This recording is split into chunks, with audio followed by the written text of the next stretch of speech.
What happens when a man known for never backing down suddenly gets outplayed at a private fundraiser? Donald Trump called Barack Obama a fraud, and just 17 seconds later, Obama's legal team struck back with a $100 million lawsuit that shook the country.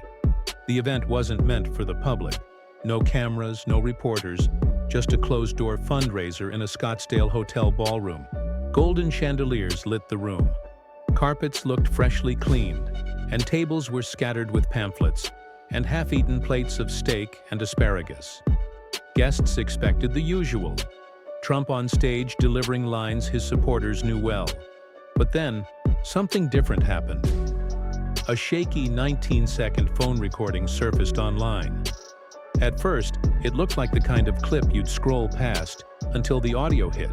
Trump, microphone in hand, leaned forward and said with his trademark smirk, "Barack was the worst thing that ever happened to this country. A total fraud. He should be in jail." The crowd laughed and cheered. But the clip cut off there by morning. It had gone viral. Millions of views, memes, endless debate. Then came the shock. Obama's team filed a $100 million defamation suit almost instantly, as if they'd been waiting for this exact moment. Commentators were stunned. A radio host in Dallas muttered, "This isn't a reaction. This is a trap." Across the country, conversations shifted. Suddenly, it wasn't about Trump's insult. It was about Obama's response. In an Oklahoma diner, one man told a reporter, "I never liked Obama's politics, but you can't just call someone a fraud or a criminal without proof. Words matter." His friend pushed back. "Trump's always talked like that. Why is this different?" That was the turning point. This wasn't a Twitter spat or two ex-presidents trading insults from afar. This was legal action, real consequences, proof that the rules of the game had changed. Real consequences kept piling up, and people leaned in. Some were stunned by Obama's speed, how prepared his team looked. Others guessed this was the plan all along. Let Trump talk until he crossed a line, then answer with a lawsuit no one could shrug off. In Phoenix, law student Elena Marquez told a reporter, "It's kind of brilliant. They waited for the moment. They knew he couldn't resist. It's not just about money. It's about proving lies have a cost." Trump and Obama had circled each other for years. But this felt different, sharp, immediate, heavy with something bigger than a feud. As the clip spread and headlines screamed about the suit, the question shifted from who would win to what. The fight said about America, accountability, how leaders use their words, and whether truth still matters in public life. Then came the real jolt. Proof of planning. This wasn't TV bluster. The suit was filed, time-stamped, and so precise that people debated whether it was strategy or fate. The Scottsdale clip had barely started trending when reporters in Washington received the document. Barack Obama v. Donald J. Trump, defamation, damages, $100,000. The number alone made jaws drop. It signaled this wasn't about pride. It was about impact. Trump had called a former president a criminal and a fraud on video for political gain. Obama wasn't letting it slide. On MSNBC, a former federal prosecutor said, "This is surgical." Social feeds lit up with the PDF, signatures, excerpts, cool, measured language. No rage, just precision, like a chess move saved for months. Outside the Dirksen Federal Building in Chicago, Obama's attorney, Michael Reynolds, faced the microphones. "Words have weight," he said. "When a former president spreads falsehoods to harm another and mislead the public, that's not politics. That's defamation. We've filed to hold Mr. Trump accountable, and we'll see this through in court. This isn't about settling scores. This is about the truth." People repeated that line. Supporters treated it as a rallying cry. Skeptics at least paused. Meanwhile, the fundraiser clip was replayed in slow motion. His words weren't vague. A fraud. Should be in jail. Legal analysts explained why that specificity matters. Those were clear accusations of criminal behavior, spoken in front of an audience with no evidence. Exactly the kind of remarks that could cross into defamation. But soon, another twist made the story even more explosive. Reporters uncovered that the lawsuit hadn't been thrown together overnight. One journalist from the Arizona Republic claimed a source inside Obama's circle said the documents were finalized more than 2 weeks before the fundraiser. Obama's team hadn't just reacted. They had prepared, waiting for Trump to say what everyone knew he eventually would. At a cafe in Albuquerque, 2 women debated while scrolling through their phones. "He walked right into it," said Lisa Turner, sipping her latte. "They didn't bait him. They just waited." Her friend shook her head. "No, he baited himself. He always says things like that. They just finally called his bluff." Across the country, the same argument played out. Was this careful strategy or just inevitable? Either way, it didn't matter. The lawsuit was real, the statement was public, and the nation was watching. In Phoenix, CNN filmed a group of law students huddled in their library, reading the complaint aloud like a script. One student, Jordan LeClaire, leaned back and said, "This will be in textbooks one day. Not about the money, not even about Trump. It's about whether words have limits when you're a leader." Meanwhile, Trump's allies tried to dismiss it on Fox News. A surrogate called it ridiculous, another witch hunt. But the host cut in, "This isn't politics. This is court." That pause was telling. For the first time in years, Trump wasn't controlling the narrative. Obama was, and the contrast was striking. Trump's grainy video quips versus Obama's polished legal filing. But the public hadn't yet seen just how deep the planning went. The question echoed everywhere. How could Obama's team move so fast? You don't file a $100 million case in the time it takes to pour a coffee. This had been in motion for weeks, maybe months.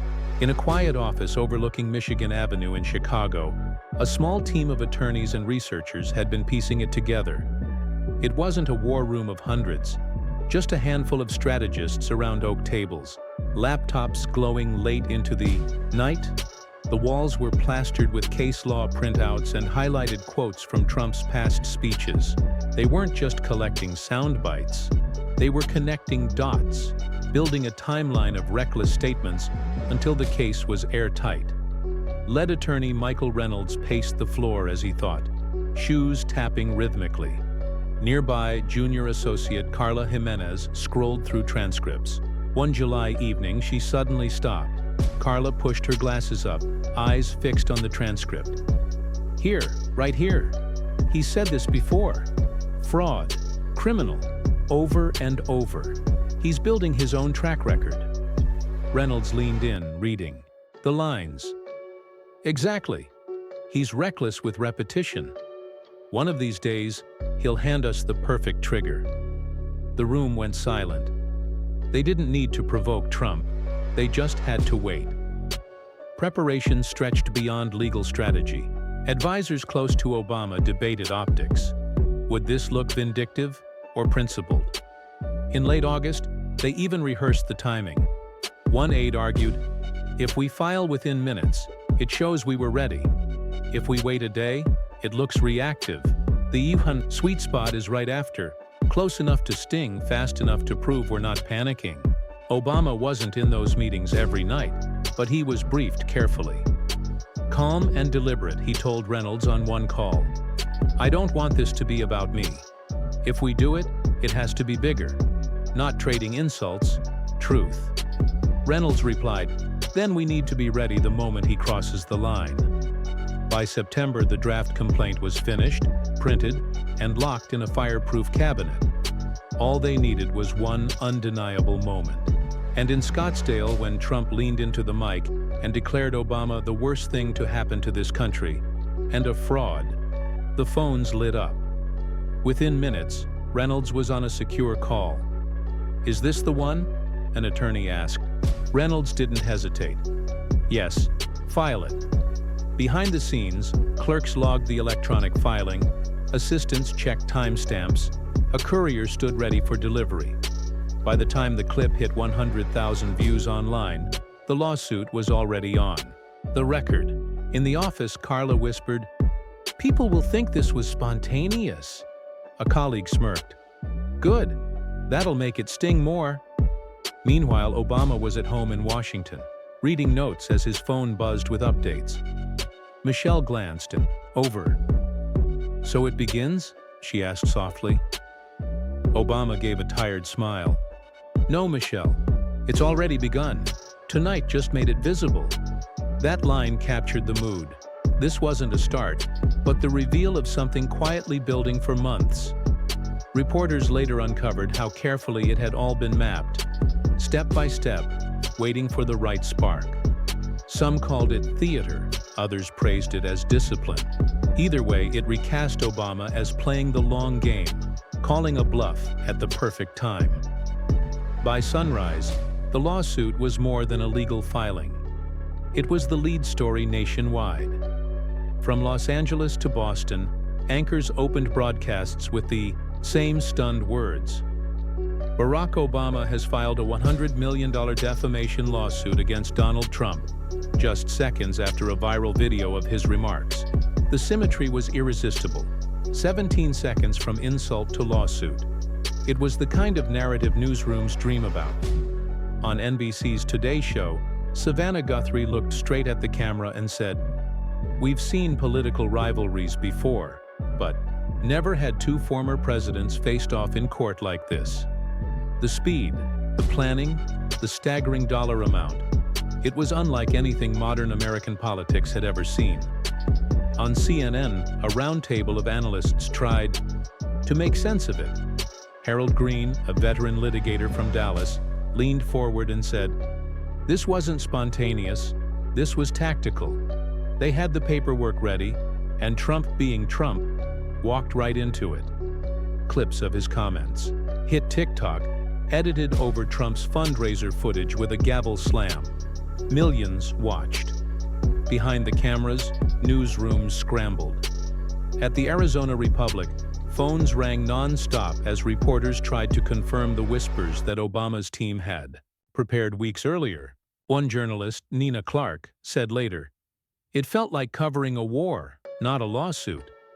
In Seattle, callers flooded talk radio. One said, "Obama played chess while Trump played checkers." Another shot back, "It's a witch hunt. Nothing will come of it." The arguments weren't new, but the energy was. People weren't shrugging this off. Online, the divide sharpened. Pro-Obama voices framed him as a statesman standing up for truth. Trump supporters mocked the suit as desperate theater. Hashtags like Obama Strikes and Witch Hunt 2023 trended side by side. Local crews captured the mood too. In a Phoenix diner, waitress Carol said, "I've served both parties during campaign seasons, but I've never seen this. Obama's showing you can't just say whatever you want without paying for it." At a booth nearby, two men argued over pancakes. One called it political theater. "Obama doesn't need the money, it's just headlines." The other leaned in, fork shaking. "It's not about money, it's about truth. My kids hear this stuff. If lies go unchecked, they start sounding like facts." The camera lingered on him, tired, steady, hungry for accountability. That clip made the evening news. Even late-night shows couldn't resist. Stephen Colbert quipped, "Trump called Obama a fraud," and 17 seconds later Obama said, "See you in court." I haven't seen timing that good since Beyoncé dropped an album without warning. The crowd roared. But humor aside, the seriousness stuck. Bloomberg ran numbers on what a $100 million payout could do to Trump's already strained finances. Legal experts debated whether Obama could actually win. Some said yes, citing Trump's repeated falsehoods. Others reminded viewers that defamation cases for public figures are notoriously tough. Still, the spectacle was undeniable. Obama wasn't chasing headlines. Headlines were chasing him. Outside the federal courthouse in Phoenix, A reporter held up the thick stack of papers for the camera. "It's rare to see a case move this fast," she said. "But make no mistake, this is real. This isn't posturing, it's litigation." That word cut through the noise. This wasn't a Twitter feud. This wasn't cable soundbites. This was now part of America's judicial record. And beyond the media storm, what mattered most was how ordinary people felt, in kitchens, classrooms, and workplaces. As the public, mood slowly began to tilt toward Obama's side. Talk shows dissected every angle, but the real heartbeat of the story wasn't in studios. It was in everyday places, shops, kitchens, workplaces. What mattered wasn't just what experts said, but how ordinary people were processing it.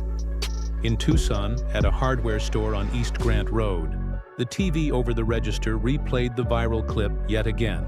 Customers lingered. The cashier, Victor Hayes, muttered, "Man, you can't just say stuff like that about people even if you don't like them. There's gotta be a line." A woman grabbing nails overheard, "Yeah, but it's politics. Lines don't exist anymore." Victor shrugged. "Maybe that's the problem. Maybe this is what it takes. Someone saying enough." In Dallas, at a laundromat filled with the hum of dryers, two college students sat scrolling. One pulled out an earbud. "This feels different. Obama's not clapping back on Twitter. He's dragging Trump into court. That's serious." The other grinned. "Yeah, but think about the drama. This is gonna be wild." Even among those who didn't like Obama, there was respect. A retired Marine in Albuquerque told a reporter, "I didn't agree with a lot of what Obama did, but he carries himself with dignity. If you're accused of crimes without proof, you've got a right to defend yourself." In Omaha, a table of truck drivers argued over coffee. "It's about time someone called Trump out," one said. Another shook his head. "But 100 million? That's overkill." Their waitress, Julia, finally spoke up. "It's not about money. It's about saying truth matters. If leaders can lie with no consequence, what does that teach us?" The table went quiet. For a moment, the clatter of the diner filled the silence. That pause itself was a shift Obama's team had banked on. Reactions weren't just intellectual. They were emotional. For some, the lawsuit brought relief, like someone had finally stood up to the chaos. For others, it stirred frustration, a fear that another Trump-Obama fight would bury real issues. Either way, it sparked debate. In Phoenix, civics teacher Angela Monroe asked her students to write reflections. One wrote, "Leaders should have consequences like everyone else." Another scribbled, "This is just more fighting. We need unity." Angela gathered the papers, realizing a feud between two former presidents had become a lesson about accountability and democracy. In suburban Cincinnati, a retired nurse named Evelyn told a local crew, "When you've spent your life teaching kids not to lie, not to bully, and then you see leaders do the opposite, it feels upside down." Obama filing this tells kids even powerful people can't get away with everything. Her words went viral online under the caption, "Grandma gets it." At the same time, Trump's base dug in. In Tulsa, at a rally days later, a man waved a Trump 2024 sign and shouted, "Obama thinks he can silence us with lawyers? Good luck, we're not scared." The crowd cheered, but reporters noticed the shift. For years, Trump's insults were brushed off as entertainment. Now, with a lawsuit hanging over them, every word carried weight. Polls soon showed something unusual. A small but meaningful number of independents leaning toward Obama's side. Not out of loyalty, but principle. In a Kansas City focus group, people said things like, "At least Obama's standing up for truth." The reaction wasn't uniform, but it was loud, messy, and real. And in that noise, one thing became clear. Obama's gamble had already shifted the conversation. But while public opinion began tilting his way, Trump's inner circle braced for battle. What started as a fundraiser like any other, cheers, selfies, donors lining up, turned chaotic by morning. Phones buzzed non-stop, aides barked orders, and no one could explain how Obama's team had moved so fast. Inside a suite at the Biltmore Hotel, Trump paced near the window while his advisors argued around a cluttered table. $100 million? That's not a lawsuit. That's a missile, one shouted. Red-faced, Trump jabbed a finger at his lawyer, Denise Callahan. You tell them this is fake. No judge will let it through. Obama's desperate. He knows I'm winning. Callahan, calm but firm, replied, Mr. Trump, it's filed. On the record. You accused a former president of criminal acts in public. Trump cut her off, voice rising. It's what I always do. People love it. It's free speech. A heavy silence followed until political advisor Tom Gardner sighed. It's not free speech if it's provably false. They set a trap, and you walked into it. Trump scowled. No, he walked into mine. We'll turn this around. The pushback began within hours. Allies hit TV studios coast to coast. On Fox News, a congressman insisted, this is political, theater. Obama doesn't need the money. He's silencing critics. But MSNBC's Joy Reid countered, if it's theater, it's the most prepared theater I've ever seen. Obama's team had filings ready before Trump left the stage. Behind closed doors, Trump's lawyers debated strategy. Should they call the lawsuit frivolous or lean hard on the First Amendment? Callahan warned, if we claim free speech, discovery opens up. They'll dig into every insult, every statement. Trump waved her off. We fight. That's all people want. Fight. Fight. Fight. Meanwhile, donors grew uneasy. A Dallas businessman who'd attended the fundraiser called an aide. I'll keep giving, but if this drags through court, is my money going to legal fees or the campaign? Similar calls echoed nationwide. Pressure Trump couldn't ignore. Days later in Reno, he decided to face it head-on. Walking on stage to roaring applause, he wasted no time. Barack Obama thinks he can scare me with a lawsuit. $100 million, can you believe it? I've been telling the truth my whole life, and now he wants to shut me up. But we won't be silenced, will we? The crowd thundered back. No! Trump leaned on the podium. They call it defamation. I call it patriotism. They want to control what you say, what you think, what you believe. We're not going to let them. The audience erupted, but political strategists watching at home were less impressed. On CNN, Van Jones observed. Van Jones shook his head.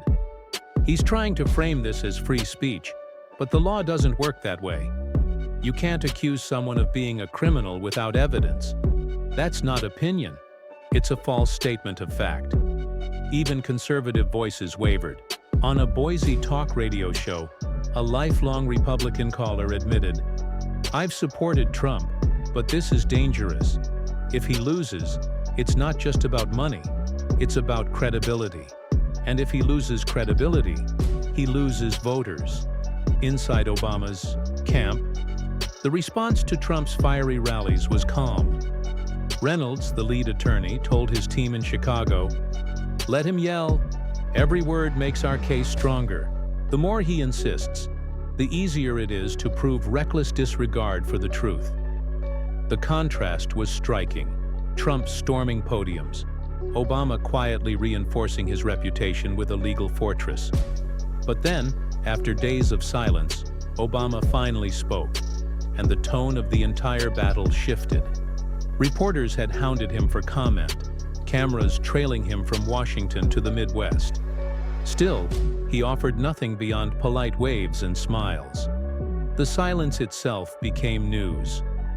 Why hasn't Obama spoken? Anchors asked. Is he letting the courts do the talking? The answer came one Thursday night at the Harold Washington Library in Chicago, where Obama had long been scheduled to headline a literacy event. The auditorium was packed. Teachers, parents, students, and a swarm of reporters eager for more than talk about books. When Obama stepped to the podium, the room stood in applause for nearly a minute. He nodded, then leaned toward the microphone. "I came here tonight to talk about reading," he said with a wry smile. "But I know that's not the only reason you're here." Laughter rippled, breaking the tension. Then his voice turned firm. "In this country, we argue, we disagree. That's democracy. But disagreement is not dishonesty. Disagreement is not defamation." The room fell still. When someone stands on a stage and calls me a criminal, a fraud, without evidence, what they're really saying is that facts don't matter. That truth is optional. And if we let that stand, if we shrug it off as just politics, then we're teaching our kids that lies are leadership. And I can't accept that. Applause thundered. In the front row, a high school senior whispered, while filming, "He's not yelling. He doesn't need to. He's steady."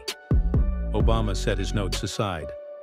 "I've spent much of my life telling young people that words matter. Words can build bridges or burn them. They can inspire or destroy. And I'll be honest, this lawsuit isn't about money. It's about whether we still believe words have weight." The crowd erupted again, but Obama raised his hand to quiet them.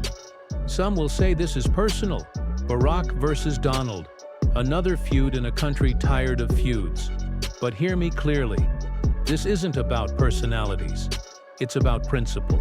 If a lie is told loud enough, long enough, often enough, people start to mistake it for truth. And when that happens, democracy suffers." Outside, protesters crowded the streets. Pro-Trump signs clashing with Obama for Truth banners, chants echoing into the night. Police kept them apart, but their voices overlapped. A reflection of a country split down the middle. A chaotic soundtrack outside, but inside, Obama pressed on. "I don't expect everyone to agree with me. That's the point of democracy. But I do expect us to know the difference between a disagreement and a lie. And if it takes going to court to remind folks of that difference, then so be it." The applause shook the auditorium. Teachers rose, students clapped, even some journalists looked briefly moved. Afterward, microphones crowded him as he walked to his car. "Mr. President, do you think you'll win?" a reporter shouted. Obama paused, looked straight into the camera and replied, "I think the truth will win." Those 5 words ricocheted across every network. "The truth will win" blazed across TV banners, newspaper headlines, and social media feeds. In Los Angeles, a father showed the clip to his 10-year-old daughter. "That's how you fight back. No yelling, no insults, just conviction." Trump supporters scoffed. A Texas radio host sneered, "The truth will win? Nice slogan, but naive. Courtrooms aren't about truth, they're about lawyers." Still, even critics admitted Obama's calm, measured delivery stood apart. He hadn't attacked Trump personally. He framed the clash as a fight for something bigger, something every American had a stake in. But rhetoric gave way to reality. The gears of the legal system began grinding, pulling both men toward a courtroom showdown unlike anything in U.S. history. At the Dirksen Federal Courthouse in Chicago, clerks wheeled in carts piled with documents stamped with both men's names. "Two former presidents," one bailiff muttered. "Never thought I'd see it." Trump's team struck first with a motion to dismiss. Denise Callahan argued the Scottsdale comments were political opinion, not factual claims, protected by the First Amendment. She cited rulings where courts dismissed rhetorical hyperbole as non-defamatory. But Obama's lead attorney Reynolds filed a counter so precise that analysts called it a blueprint for high-profile defamation suits. His central point was blunt. Accusing someone of being a criminal and a fraud without evidence is not opinion. It is a false statement of fact, and no one, not even a former president, is above accountability for lies. Legal talk shows dissected the filings like sports analysts after a playoff game. One commentator tapped a highlighted passage of Reynolds's brief. "This is where the case gets teeth. He's showing a pattern, not a one-off insult." Law. Schools turned it into a live lesson. At the University of Michigan, a professor projected the complaint on screen. This, he told students, is constitutional law in action. Watch how each side frames the same words completely differently. Meanwhile, Trump's Manhattan office buzzed late into the night. Advisors fretted not just about legal risk, but financial fallout. If Obama won, $100 million in damages could cripple Trump's war chest. Donors quietly texted aides, "We need reassurance. No one wants to bankroll a losing battle." Obama's circle, by contrast, stayed disciplined. Meetings were focused, deliberate. Focused on evidence, Obama's team pressed forward. Carla Jimenez, the young associate who first spotted Trump's pattern, spent long nights combing transcripts, highlighting every repeat of fraud and criminal. Each instance stacked weight onto their claim. Outside, the media swarmed courthouses. Every new filing fueled speculation. Every leaked memo spun into headlines. On one late-night panel, retired Judge Sylvia Kent cut through the noise. The public sees two titans clashing. But in reality, this comes down to details, dates, words, context. Courtrooms don't care about applause lines. They care about proof. Proof was exactly what Obama's team had been building. In October, they subpoenaed Trump's past statements, mapping a history of reckless language. The move rattled his allies, who dreaded discovery exposing years of unfiltered rhetoric. Trump lashed back at rallies, accusing judges of bias. "They're all Obama people, totally unfair. But we'll fight. We always fight," he roared in Fresno. But the cheers sounded thinner, less certain. The lawsuit's shadow was heavy. In Chicago, after a procedural hearing, Reynolds told reporters, steady as ever, "We are confident in our case. This isn't about politics, it's about truth. The courtroom is where truth is tested." His words led the evening broadcasts, echoing the feeling that this fight was bigger than two men. It was about whether accountability still mattered at the highest level. Then, just as everyone settled in for a slow grind of motions and counter-motions, the story exploded. A leak. A sealed document slipped into the hands of the Dallas Morning News. Inside, internal memos from Trump's legal team. One blunt warning read, "If this case proceeds, Mr. Trump's history of repeated false statements will become admissible evidence, creating exposure far beyond the Scottsdale remarks." The memo was a bombshell. It confirmed Trump's lawyers feared discovery and that the Scottsdale clip was just the tip of the iceberg. Within hours, it was online, dissected by cable hosts, plastered across social feeds. In Santa Fe, retirees at a diner passed around a printed copy. One tapped the page and muttered, "See? Even his own lawyers know he's in trouble. They can't spin out of this one." The fallout wasn't just reputational, it was financial. High-dollar donors began retreating. A Nevada real estate developer canceled a fundraiser saying, "I'm not writing checks for a legal nightmare." Campaign staff scrambled to reassure backers, but calls kept coming. "Where's my money going? The campaign or lawyers?" For the first time, Trump's circle looked shaken. Obama's team seized the moment. On the courthouse steps in Chicago, Reynolds held up the leaked memo. He didn't gloat. He didn't posture. He simply said, "This speaks for itself. Our position has always been that reckless lies have consequences." The defense's own words had confirmed it. The image of Reynolds holding up that single sheet of paper went everywhere. Played on every network, shared online, clipped for history. His calm steadiness stood in stark contrast to Trump's fiery rallies. In Spokane, Trump roared into the microphone, "Fake leaks. They're making it up. Obama's behind it. It's a total setup." The crowd cheered, but cameras caught something different. Hesitation. Some clapped, others stood silent, uneasy. In the parking lot afterward, Denise Harper, a longtime supporter, admitted to a reporter, "I've been with him from the start, but if even his lawyers are nervous, Maybe it's time to rethink. I don't want to be part of a lie. The blows kept coming. Weeks later, during a preliminary hearing, a federal judge denied Trump's motion to dismiss. The ruling was clear. The case would proceed. Accusing a public figure of criminal conduct without factual basis is not protected speech. The plaintiff has sufficiently pled a claim for defamation. Gasps rippled through the courtroom. Trump's lawyers shuffled nervously. Obama's team exchanged quiet nods. Outside reporters scrambled for phones. Headlines blared. Case moves. Forward. The decision electrified the country. In Boulder, students argued over it in lecture halls. In small Iowa towns, farmers debated it over beer. On cable, analysts called it the turning point that gave Obama the upper hand. Then came the financial shockwave. Bloomberg broke the news. Trump had taken out a massive loan to cover mounting legal fees. The story noted millions already drained. The headline read, "Trump's legal troubles deepen with a $100 million Obama suit." Suddenly, it wasn't just about words. It was about survival.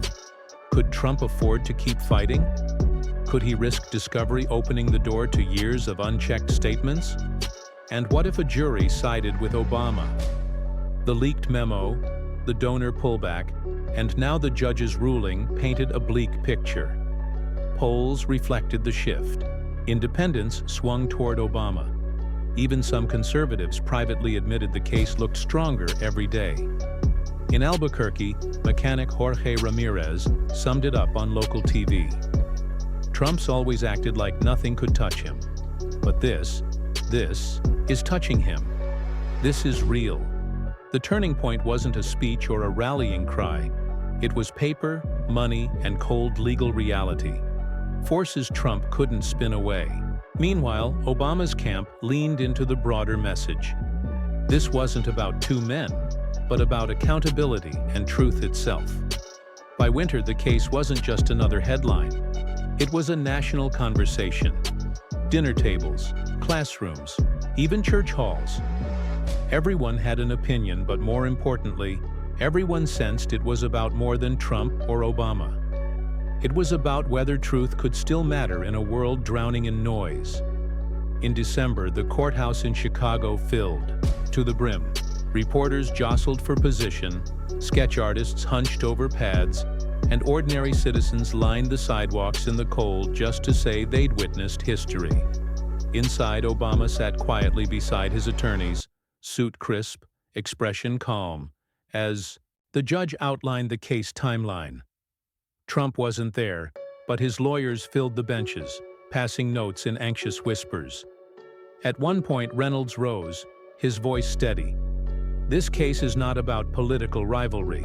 It is about words that accuse a man of crimes. He never committed the crimes Trump accused him of. Those words were spoken without evidence, repeated for profit and applause. "We ask this court to affirm that truth is not negotiable," Reynolds told the judge. His tone wasn't dramatic. It was calm, deliberate. That restraint made it land harder. People in the gallery leaned forward, holding on to every word. Afterward, outside the courthouse, Obama finally spoke in a candid moment that felt personal. "I didn't want this lawsuit," he admitted, hands in his coat pockets. "But I felt I had no choice. If lies become normal, if we shrug them off, we lower the bar for everyone who comes after us. I have daughters. I want them to grow up in a country where fact still means something. That's why we're here." It wasn't polished. It was real. And maybe that's why it resonated. A teacher in Phoenix showed the clip to her class and asked them to write essays on why truth matters. A pastor in St. Louis quoted Obama in his sermon on honesty. Even some skeptics admitted his sincerity hit home. Trump, meanwhile, grew more combative. At rallies, he insisted the case was censorship, a plot to silence him. But each outburst only proved Obama's point, that reckless words have consequences. Analysts said flatly, he's digging himself deeper. By January, polls showed something rare. A majority of Americans, including independents and even some Republicans, sided with Obama. Not out of politics, but out of principle. As one pollster put it, "This isn't left or right, it's accountability." The trial hadn't begun, but the cultural verdict was already forming. The $100 million figure loomed large, but people knew it was symbolic. The message mattered. More. Truth has value, and lies carry a cost. In Chicago, after meeting with his legal team, Obama paused to greet a handful of supporters waiting in the cold. One man wrapped in a scarf shook his hand and said, "Thank you for reminding us words still matter." Obama smiled softly. "They always have. We just forget sometimes." It was a quiet moment, but it carried the weight of the entire case. In the end, this story wasn't about two men trading blows. It was about what their clash revealed. That even in a divided time, people still hunger for honesty, for integrity, for leaders who treat words not as weapons, but as promises. That's the bigger lesson. Whether in politics, business, or daily life, words shape reality. They can mislead or enlighten, tear down or build up. Careless words leave scars. Honest words lay foundations. So remember, your words carry weight. They matter more than you think. And if you followed this story and believe truth still deserves a place in our conversations, subscribe to the channel. Because we'll keep telling stories that remind us, through conflict and struggle, that accountability and honesty still matter. The truth will win.